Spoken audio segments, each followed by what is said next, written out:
Tripura Chief Minister Manik Shah on Wednesday said that Asmita Day's success in the Commonwealth Games held in Glasgow, where she created history as the country's first judoka to win gold, has brought glory to Tripura and the country. Shah said this while addressing the reception ceremony for Asmita Day, the gold medal winner of the Commonwealth Games organized by the Department of Youth Affairs and Sports at Rabindra Bhavan in Agartala. At the ceremony, Chief Minister Manik Shah handed over a cheque of Rs 10 lakh to Asmita Day on behalf of the state government.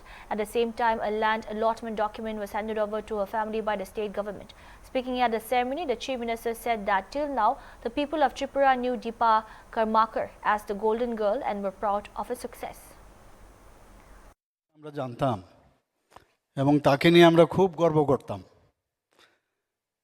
এবং আজকে এখানে উপস্থিত এবং এখন আরেকজন golden girl চলে আসলো এবং তাকে আজকে এখানে এবং তার নাম হচ্ছে অস্মিতা দে।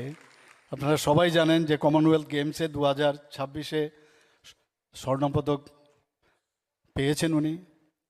তো ওনাকে সম্বর্ধনা দেওয়ার জন্য আজকে আমাদের ত্রিপুরা সরকারের স্পোর্টস ডিপার্টমেন্ট থেকে যে আয়োজন রবীন্দ্র শতবার্ষিকী ভবনে, সেই উপলক্ষে আমাদের মাঝে উপস্থিত রয়েছেন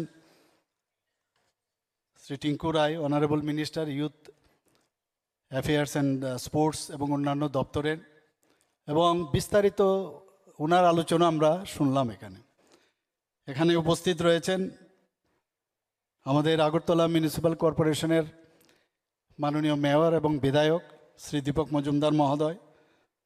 এখানে উপস্থিত Shri Tapas Roy, secretary youth affairs and sports এবং অন্যান্য দপ্তরের, Shri L Darlong, director youth affairs and sports, এবং যার কথা আমি একটু আগে বললাম যে ডক্টর দীপা কর্মকার পদ্মশ্রী এবং অর্জুনা অ্যাওয়ার্ডি এবং প্রেসিডেন্ট ত্রিপুরা অলিম্পিক অ্যাসোসিয়েশনের।